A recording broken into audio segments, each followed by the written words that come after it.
अस्सलामुअलैकुम, good morning to all of you and वालेकुम अस्सलाम। कैसे हैं आप सब लोग बेटा? मैं ठीक हूँ अल्हम्दुलिल्लाह नफ़ीसा। चलें जल्दी जल्दी से जॉइन कर लीजिए। मैं मीनवाइल जो है लेक्चर अपलोड कर लेती हूँ।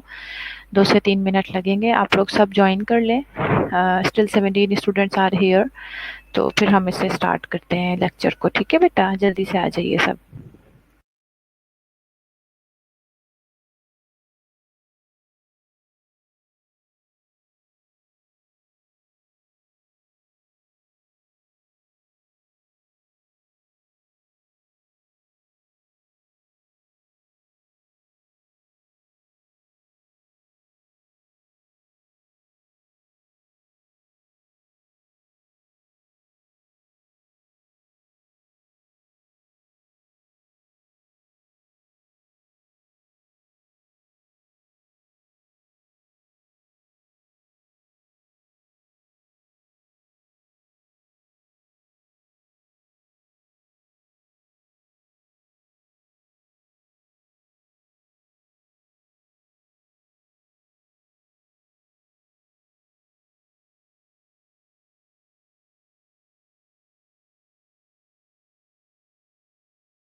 जी बेटा जेनिफर, लेक्चर अपलोड कर रही हूँ। असल में थोड़े से लेंथी लेक्चर होते हैं ना, इसलिए थोड़ा टाइम लग जाता है। फिर कभी कोई टेक्निकल फॉल्ट भी हो जाता है, इसलिए थोड़ा जो है टाइम लग जाता है लेक्चर अपलोड होने में। जैसे ही लेक्चर अपलोड होता है हम स्टार्ट करते हैं। स्टूडेंट्स भी तो इतने कम हैं, इट्स वेरी बैड। आप लोग इतनी स्ट्रेंथ है आपकी, ऑलमोस्ट 50 स्टूडेंट्स हैं and just 17 students are here still.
Okay जी, बोन ट्यूमर हम पढ़ रहे थे।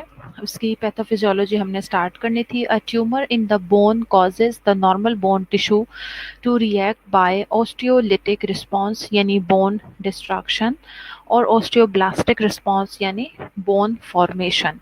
Primary tumours cause bone destruction, which weakens the bone, resulting in bone fractures. Adjacent normal bone responds to the tumor by altering its normal pattern of remodeling. The bone's surface changes and the contours enlarge in the tumor area. Bone tumour जो है वो basically करता क्या है कि जो आपकी normal bone होती है, हमारी नॉर्मल बोन सेल्स होते हैं या बोन के जो टिश्यूज होते हैं, उनको ये एक ऑस्टियोलिटिक रिस्पॉन्स बेसिकली वो देता है या रिएक्शन उसका इस तरह से शो करता है, यानी बोन की डिस्ट्रक्शंस होती है और साथ साथ ऑस्टियोब्लास्टिक रिस्पॉन्स भी होता है, यानी बोन की फॉर्मेशन भी हो रही होती है। जो प्राइमरी ट्यूमर है दे कॉजेज, सबसे पहले क्या होता है जब प्राइमरी ट्यूमर होता है कोई, यानी बोन से ही ओरिजिनेट हो रहा होता है, तो प्राइमरी ट्यूमर जो है वो बोन डिस्ट्रक्शन कॉज करता है। जब बोन की डिस्ट्रक्शन होती है तो उसकी वजह से बोन्स जो है वो वीक हो जाती हैं, कमज़ोर हो जाती हैं, जिसकी वजह से जाहिर है दे में रिजल्ट्स इन बोन फ्रैक्चर्स। इसके अलावा जो साथ नॉर्मल बोन होती है, एडजेसेंट जो नॉर्मल बोन होती है, वो इस ट्यूमर को रिस्पॉन्ड करती है। किस तरह से रिस्पॉन्ड करती है?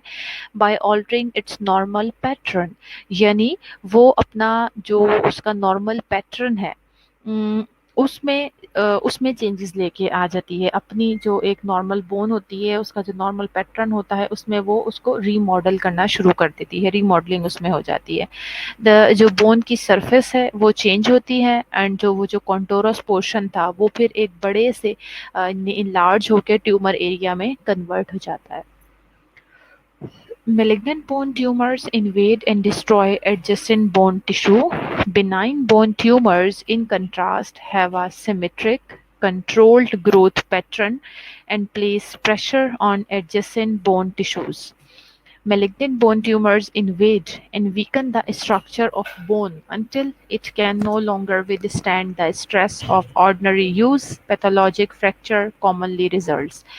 जो malignant bone tumor हैं ये यूजुअली आपके जो एडजेसेंट बोन टिश्यूज़ होते हैं, जो आस-पास के आपके बोन टिश्यूज़ होते हैं, उसको ये इन्वेड भी करती हैं और डिस्ट्रॉय भी करती हैं। जो बिनाइन बोन ट्यूमर्स होते हैं as compare to the malignant bone tumours, जो बिनाइन बोन ट्यूमर्स होते हैं आपके, वो सिमेट्रिक भी होते हैं और उनका जो एक ग्रोथ का पैटर्न होता है वो कंट्रोल्ड होता है, यानी ऐसे नहीं कि वो बहुत ज़्यादा तेज़ी से ग्रो कर रहे हैं, नहीं। कंट्रोल्ड ग्रोथ पैटर्न होता है and place pressure on adjacent bone tissues. जो आसपास के बोन के टिश्यूज होते हैं, बोन के साथ जितने भी एडजेसेंट टिश्यूज मौजूद हैं वो उनके ऊपर प्रेशर एक्सर्ट करता है।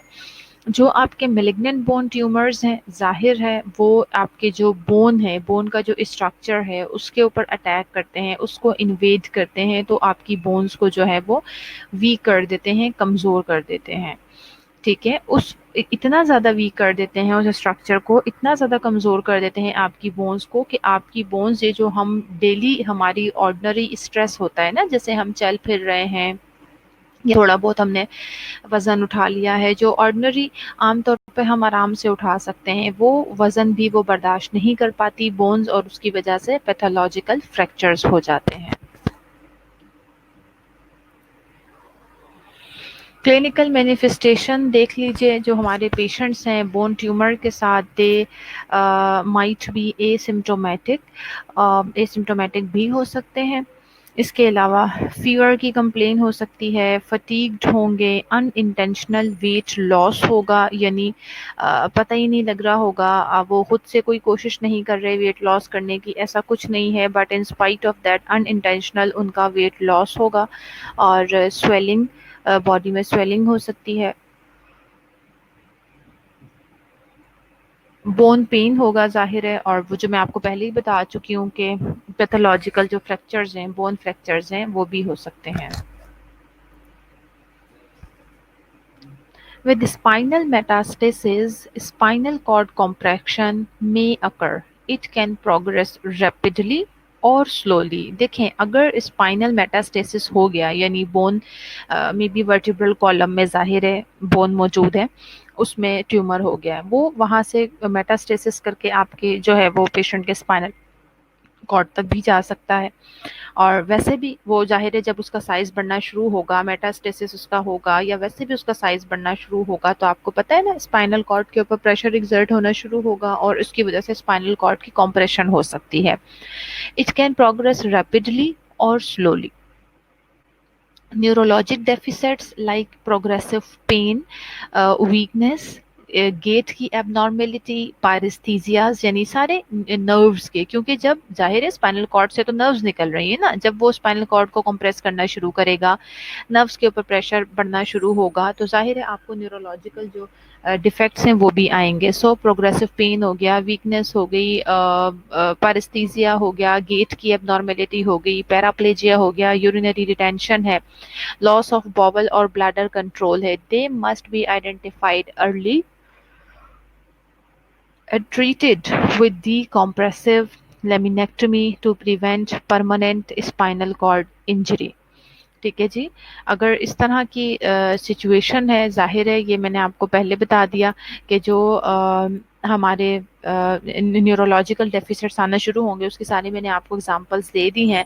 अगर इन्हें हम अर्ली स्टेज पर आइडेंटिफाई कर लेंगे और उसको ट्रीट कर लेंगे, जाहिर है उसके लिए फिर हमें डीकम्प्रेसिव, वो जो एक कॉम्प्रेशन है, जो प्रेशर बढ़ रहा है उसको हमें कम करना है, उसे हम डीकम्प्रेशन कहते हैं, तो हमें डीकम्प्रेसिव लेमिनेक्टमी करनी पड़ती है इसी चीज़ के लिए कि हम जो हमारी स्पाइनल कॉर्ड है, एक तो उसे परमानेंट डैमेज से बचा सकें, इंजरी से बचा सकें। जाहिर है स्पाइनल कॉर्ड डैमेज होगी तो उससे निकलने वाली नर्व्स डैमेज होंगी, जब उससे निकलने वाली नर्व्स डैमेज होंगी तो न्यूरोलॉजिक प्रॉब्लम्स पेशेंट के साथ आएंगे, पेशेंट को सेंसरी और मोटर दोनों नर्व्स के इश्यूज हो सकते हैं, प्रॉब्लम्स हो सकते हैं। सो स्पाइनल कॉर्ड की जो इंजरीज हैं उसको परमानेंट इंजरी से प्रिवेंट करने के लिए ज़रूरी है कि हम इस चीज़ को अर्ली आइडेंटिफाई करें और इसे ट्रीट करें विद डीकम्प्रेसिव लेमिनेक्टमी।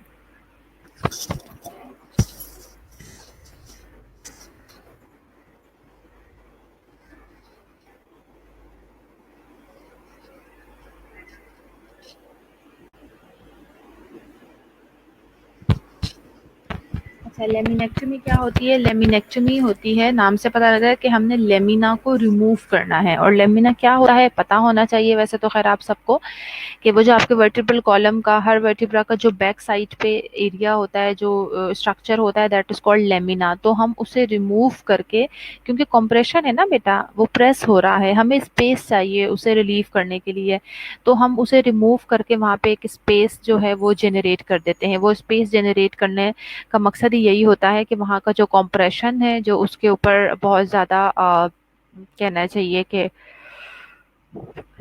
प्रेशर डाल रहा है, तो वो जो है हम उसे डिकम्प्रेस कर देंगे, वो प्रेशर वहाँ से ख़त्म कर देंगे। ज़ाहिर है जब वो प्रेशर वहाँ से ख़त्म हो जाएगा तो फिर चांसेस होते हैं कि हम अपनी स्पाइनल कॉर्ड को प्रिवेंट कर सकते हैं। Assessment and diagnostic finding है, the differential diagnosis is based on the history, physical examination and diagnostic studies including CT scan, bone scans, myelography, arteriography, MRI, biopsy and biochemical assays of the blood and urine। वही differential diagnosis तो बहुत ज़रूरी है कि ज़ाहिर है पहली बात तो ये कि अगर ट्यूमर है या नहीं है, तो फिर वही प्राइमरी है या सेकेंडरी है या किसी और वजह से तो ये सारे प्रॉब्लम नहीं हो रहे। सो डिफरेंशियल डायग्नोसिस करने के लिए हम पेशेंट से कंप्लीट हिस्ट्री लेंगे, उसका कंप्लीट फिजिकल एग्जामिनेशन करेंगे, जैसे सीटी स्कैन्स, अदर डायग्नोस्टिक स्टडीज़ हमें करना पड़ सकती हैं, जैसे सीटी स्कैन हो गया, बोन स्कैन करवाना पड़ते हैं, एमआरआईज हो गए, आर्टरीज जो हैं उनकी हम आर्टीरियोग्राफी करवा लेते हैं, मसल्स की माइलोग्राफी करवा लेते हैं, और बायोकेमिकल एसेस मतलब जो बॉडी में डिफरेंट हमारे केमिकल्स हैं उनकी रीडिंग्स ले लेते हैं ब्लड और यूरिन में, जैसे डिफरेंट हमारे मिनरल्स हो गए, हमने कैल्शियम देखना है, जितनी भी बायोकेमिस्ट्री ब्लड की होती है या यूरिन की, वो टेस्ट हमने करवा लेने हैं। Serum alkaline phosphate levels are frequently elevated with osteogenic sarcoma। इसी तरह से हम ब्लड में देखेंगे अगर अल्कलाइन फॉस्फेट बढ़ा हुआ है, अगर अल्कलाइन फॉस्फेट के लेवल बढ़े हुए आ रहे हैं तो ये हमें इंडिकेट कर रहा है कि पेशेंट को ओस्टियोजेनिक सारकोमा है, ठीक है, यानी बोन के ओरिजिन का ही सारकोमा है।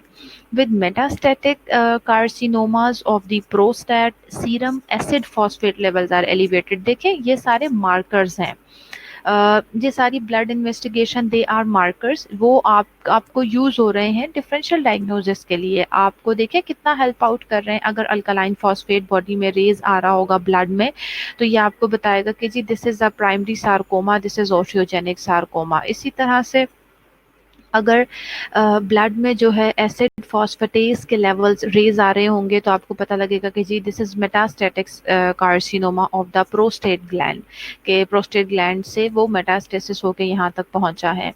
Hypercalcaemia is present with bone metastasis from breast, lungs और किडनी कैंसर। इसी तरह से अगर ब्रेस्ट, लंग या किडनी का कैंसर होगा और वो मेटास्टेसिस होके बोन्स तक पहुंचा हुआ है, तो हम ये देखेंगे कि हाइपरकैल्सीमिया होगा पेशेंट को, यानी ब्लड में कैल्शियम का लेवल रेज्ड आएगा। तो इट विल इंडिकेट कि पेशेंट को कहीं ब्रेस्ट, लंग या फिर किडनी का कैंसर है, या जो मेटास्टेसिस होके यहाँ तक पहुंचा है।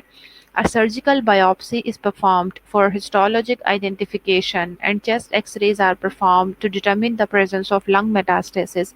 इसी तरह से जाहिर है, आप सबको पता है कि जो चीज़ें होती हैं, जैसे कोई सिस्ट बन गई कहीं भी बॉडी में, वो मेलिग्नेंट सिचुएशंस हैं या फिर जो है ना लाइक क्रॉनिक सिचुएशंस हैं, बिनाइन है, मेलिग्नेंट है, जिस किस्म की भी सिचुएशंस हैं, तो उनको आइडेंटिफाई करने के लिए हमें बायोप्सीज करनी पड़ती हैं। तो इसी तरह से बोन ट्यूमर को भी देखने के लिए हमें सर्जिकल बायोप्सी परफॉर्म करनी पड़ती है, ये देखने के लिए कि ये वाकई कोई ट्यूमर है, अगर है तो मेलिग्नेंट है या बिनाइन है, उसकी स्टेजिंग करने के लिए, इन सारी चीज़ों के लिए। और इसके अलावा बेटा चेस्ट एक्सरे करना पड़ता है ये डिटरमिन करने के लिए कि ये लंग्स में तो मेटास्टेसिस नहीं हो रहा, फैल के स्प्रेड होके लंग्स तक तो नहीं पहुंच गया।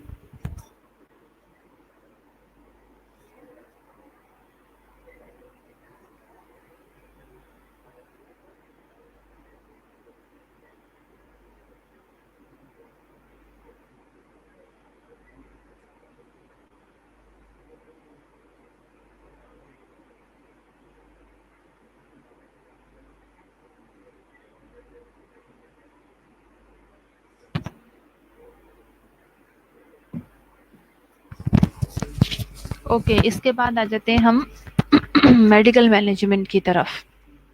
मेडिकल मैनेजमेंट में सबसे पहले primary bone tumours.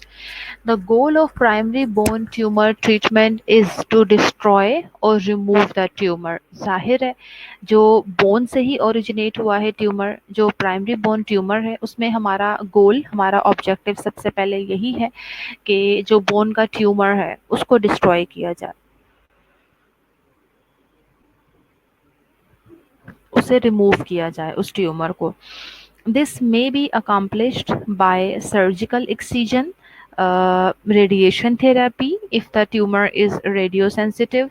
Surgical excision जो कि ऑब्वियसली रेंज करेगा from local excision to amputation and disarticulation, radiation therapy and chemotherapy, pre operative, intra operative, post operative and adjunctive for possible micrometastasis. Okay, primary bone tumour का patient है, medical management क्या है, goal हमारा यही है कि जो प्राइमरी बोन, जो बोन का ट्यूमर है, उसे हमने डिस्ट्रॉय करना है, रिमूव करना है उस ट्यूमर को।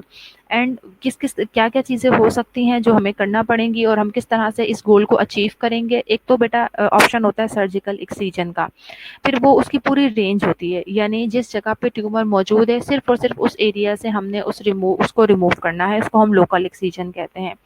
यहाँ से इवन ऐसा भी हो सकता है कि खुदा ना खास्ता किसी एक एक्सट्रीमिटी में वो ट्यूमर मौजूद है, बोन में मौजूद है, लेकिन वो स्प्रेड होता गया है पूरी, गॉड फॉरबिड, उस एक्सट्रीमिटी के अंदर, तो हमें मजबूरन उसकी एम्पुटेशन करनी पड़ती है, उस पूरी एक्सट्रीमिटी को कट करना पड़ता है ताकि ये जो ट्यूमर है ये फर्दर पूरी बॉडी में या बॉडी के किसी और ऑर्गन में ना फैल जाए। और इसी तरह से बेटा सम टाइम हमें इवन डिसआर्टिकुलेशन भी करनी पड़ती है, यानी अगर जॉइंट्स इन्वॉल्व होंगे तो हमें इवन जॉइंट को भी कट करना पड़ता है। और इसके अलावा बेटा सेकंड ऑप्शन होता है रेडिएशन थेरेपी का। अगर जो ट्यूमर है वो रेडियो सेंसिटिव है तो रेडिएशन थेरेपी भी दी जाती है। नॉर्मली लोकली एक्सरसाइज करके भी रेडिएशन थेरेपी दी जाती है इंश्योर करने के लिए कि अगर ड्यूरिंग एक्सीजन कोई कैंसर सेल्स या कोई भी छोटा सा माइनर सा भी एरिया रह गया है तो वो रेडिएशन थेरेपी के थ्रू जो है वो रेडिएशन थेरेपी से वो ख़त्म हो जाएगा। और इसके अलावा बेटा कीमोथेरेपी अगर मेटास्टेसिस कर गया है, ट्यूमर या माइक्रो मेटास्टेसिस भी है इवन, तो हमें कीमोथेरेपी देनी पड़ती है। कीमोथेरेपी जो है वो देखें pre operatively depend upon the patients condition, फिर फिजिशियन डिसाइड करते हैं, ऑन्कोलॉजिस्ट डिसाइड करते हैं कि प्री ऑपरेटिव भी देना पड़ सकती है, इंट्रा ऑपरेटिव भी और पोस्ट ऑपरेटिव भी। और इसके अलावा एडजक्टिव फॉर पॉसिबल माइक्रो मेटास्टेसिस, यानी अगर कोई चांसेस भी हैं कि कुछ कहीं थोड़ा बहुत माइक्रो लेवल पे मेटास्टेसिस हो सकता है तो भी हम जो है कीमोथेरेपी देते हैं। इसके अलावा बेटा सेकेंडरी बोन ट्यूमर्स हैं। The treatment of metastatic bone cancers is palliative. देखें अगर मेटास्टेसिस कर चुका है ट्यूमर जो है, अब जाहिर है वो तो फिर पूरी बॉडी में स्प्रेड हो चुका है ना, तभी वो बोन्स तक भी पहुंचा है। तो अब उसकी जो ट्रीटमेंट है that is palliative care. Palliative care किसको कहते हैं? सिम्प्टोमेटिक केयर को कहते हैं। यानी हम ट्रीटमेंट तो अब शायद पॉसिबल बल्कि नहीं होता, लेकिन ये है कि हम अपने पेशेंट को सिम्प्टोमेटिक रिलीफ ज़रूर देने की कोशिश करते हैं कि जो भी उसकी प्रॉब्लम्स है, उसकी तकलीफ़ें हैं, उसे हम दूर कर सकें। The therapeutic goal is to relieve the patient's pain and discomfort while promoting quality of life। जो थेराप्यूटिक गोल है हमारा वो यही होता है कि हम अपने पेशेंट के पेन को रिलीव करें, उसके डिस्कम्फर्ट को ख़त्म करें और उसकी जो लाइफ है उसकी क्वालिटी को हम इम्प्रूव करें। Structural support and stabilization are needed to prevent pathologic fracture। Obviously we know कि अब बोन कैंसर हो चुका है, मेटास्टेसिस भी हो गया है, तो पैथोलॉजिकल फ्रैक्चर्स के चांसेस बहुत ज़्यादा हैं। तो हमें ख्याल रखना है, अपने पेशेंट को एजुकेट करना है अबाउट दिस के उसको स्ट्रक्चरल सपोर्ट हमने प्रोवाइड करनी है और उसकी बॉडी को जो है स्टेबलाइज रखना है ताकि हम किसी भी किस्म के पैथोलॉजिक फ्रैक्चर से अपने पेशेंट को प्रिवेंट कर सकें।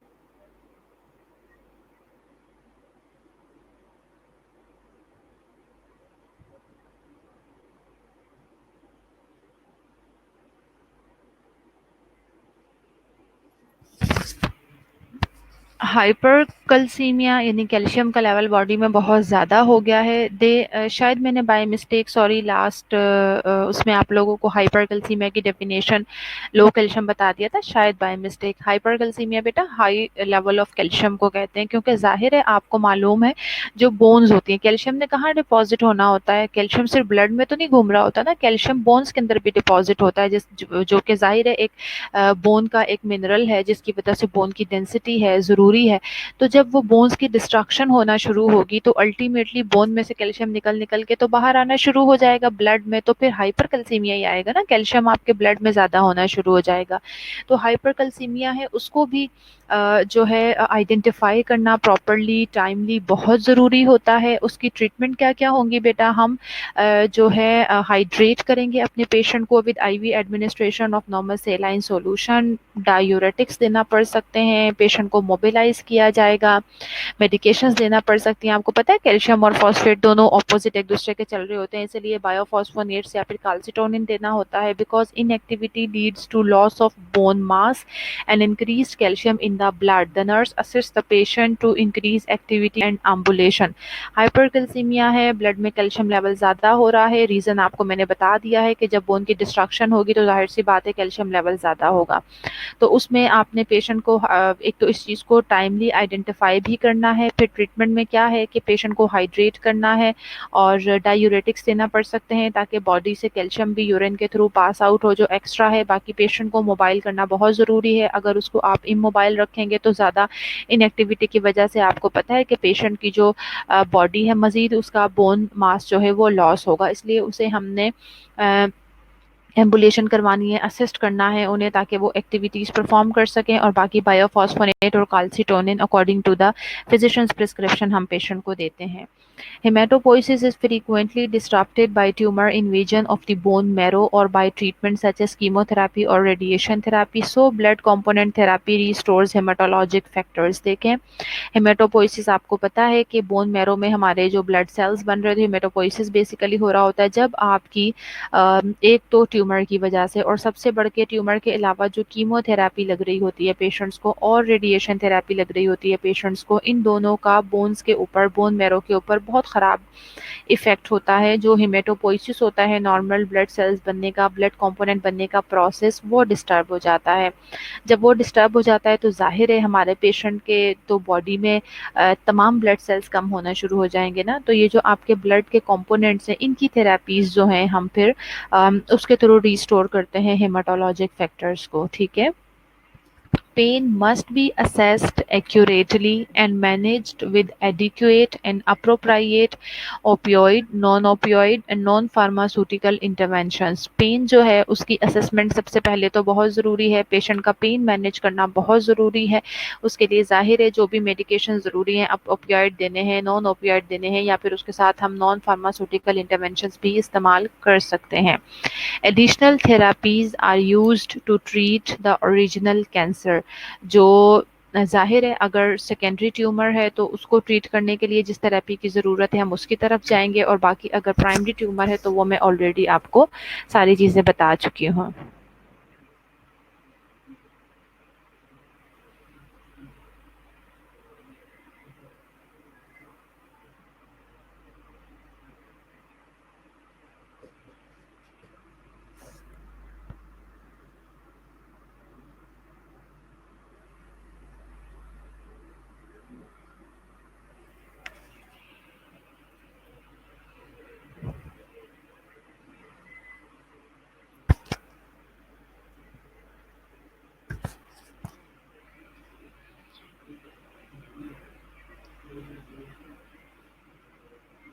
चलें जी, इसके बाद अब नर्सिंग मैनेजमेंट देख लेते हैं। The nurse asks the patient about the onset and course of symptoms and assesses the patient's understanding of disease process and coping level. सबसे पहले तो देखें पेशेंट से बात करना, उसके साथ वक्त गुजारना, उसे रीअश्योर करवाना, ये सारी जिम्मेदारी जो है ना नर्स की है और ये सारी चीज़ें बहुत ज़रूरी हैं।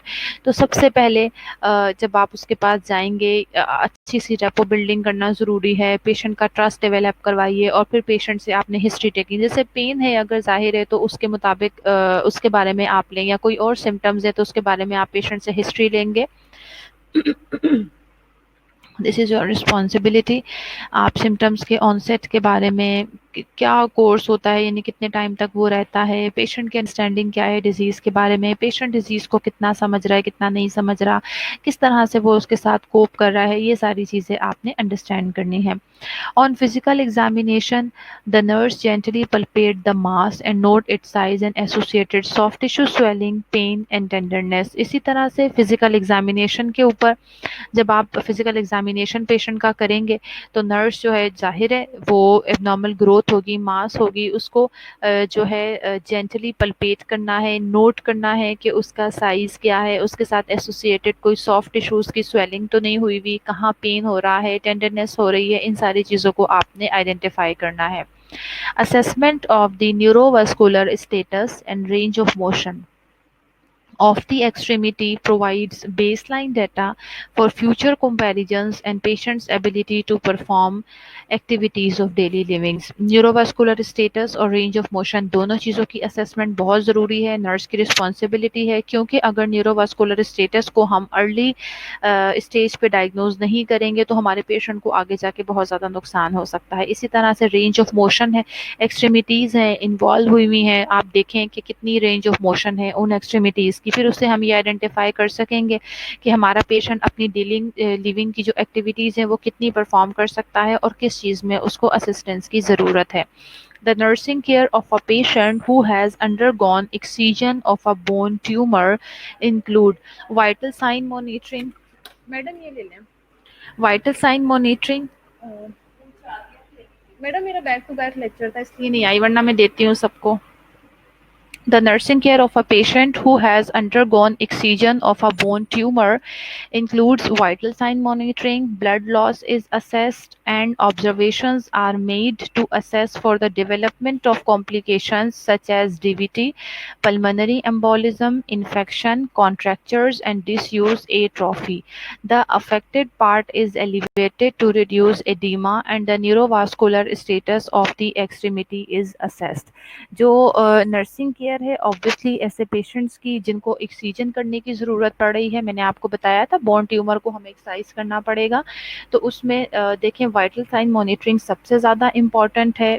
पेशेंट का ब्लड कितना लॉस हो रहा है, जाहिर है पेशेंट का वाइटल साइंस से देखें कितना इंपॉर्टेंट है वाइटल साइंस, आपको उनका ब्लड प्रेशर का लेवल पता लगेगा। इसी तरह से नर्स की रिस्पॉन्सिबिलिटी देखें कि ब्लड कितना लॉस हो रहा है और इसके अलावा कोई कॉम्प्लिकेशन तो डेवलप नहीं हो रही, उन सारी चीज़ों को भी असेस करना है। जैसे पेशेंट को डीवीटी हो सकती है, पल्मोनरी एम्बोलिज्म हो सकता है, इन्फेक्शन हो सकता है, कॉन्ट्रैक्चर्स बन सकते हैं, या फिर बेड रिडन रहने की वजह से डिसयूज एट्रोफी हो सकती है। और जो अफेक्टेड पार्ट होगा उसे हम एलिवेट रखेंगे ताकि हम एडिमा को रिड्यूस कर सकें, और जो बार बार न्यूरोवास्कुलर स्टेटस जो होगा अफेक्टेड एक्सट्रीमिटी का उसे हम ज़रूर चेक करेंगे। ठीक है जी, ये है नर्सिंग मैनेजमेंट। यहाँ तक किसी स्टूडेंट की कोई क्वेरी है तो बेटा मुझसे पूछ लीजिए।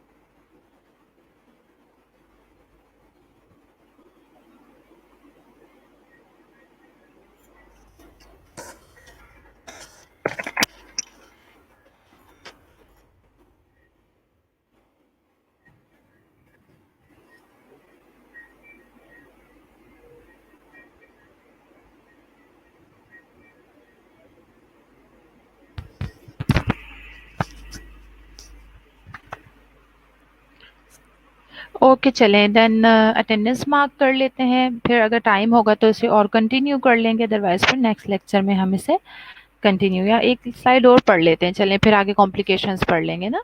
देखें एक्सप्लेनेशन ऑफ डायग्नोस्टिक टेस्ट, अपने पेशेंट को जो हमारी केयर है उसमें नर्सिंग मैनेजमेंट में नेक्स्ट ये है कि जाहिर है जो भी कोई डायग्नोस्टिक टेस्ट आपने अपने पेशेंट को परफॉर्म करवाने हैं वो अपने पेशेंट को फुली एक्सप्लेन कर दीजिए। ट्रीटमेंट्स यानी वूंड केयर बहुत ज़रूरी है, साथ साथ एक्सपेक्टेड रिजल्ट्स यानी आप क्या रिजल्ट एक्सपेक्ट कर रहे हैं ये भी अपने पेशेंट को बताइए कि जी ये रेंज ऑफ मोशन हो सकता है आपकी थोड़ा सा रेंज ऑफ मोशन में कमी आ जाए, आपके हाथ पांव थोड़े से सुन्न हो सकते हैं, बॉडी का कंटूर चेंज हो सकता है, तो ये सारी चीज़ें जो हैं आप अपने पेशेंट को पहले से बता देंगे। इससे क्या हेल्प होगा, इससे ये हेल्प होगा कि आपका पेशेंट उन तमाम प्रोसीजर में, उन तमाम चीज़ों में आपके साथ हेल्प आउट करेगा, उन तमाम चेंजेस को एक्सेप्ट करेगा और आपकी जो थेराप्यूटिक रेजीम है उसे अंडरस्टैंड करने की कोशिश करेगा। ठीक है जी। इसके अलावा बेटा एक्यूरेटली पेन असेसमेंट बहुत ज़रूरी है, पेशेंट का पेन असेस कीजिए और उसके पेन को मैनेज करने की कोशिश कीजिए फार्माकोलॉजिक और नॉन फार्माकोलॉजिक टेक्निक्स के थ्रू।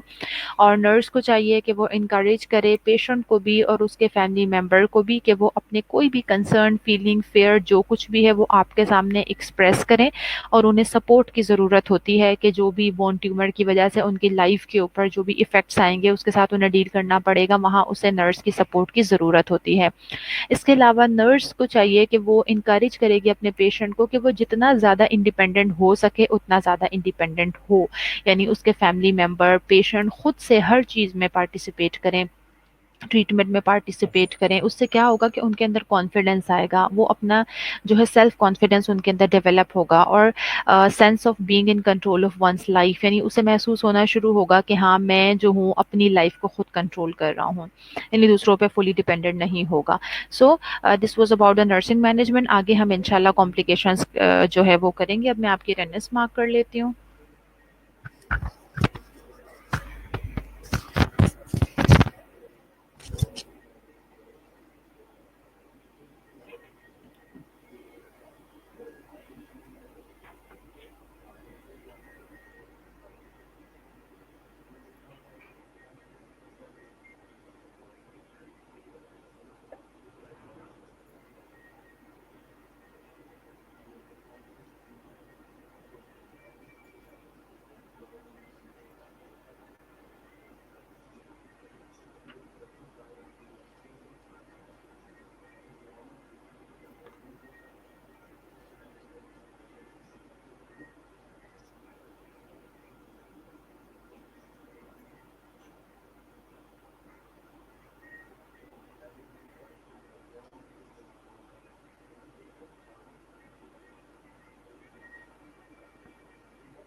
ओके स्टूडेंट्स, अटेंडेंस हो गई है और कोई क्वेरी नहीं है आप लोगों की, तो फिर इंशाल्लाह नेक्स्ट क्लास में से हम कंटिन्यू करेंगे। Take care of yourself. अल्लाह हाफ़िज़।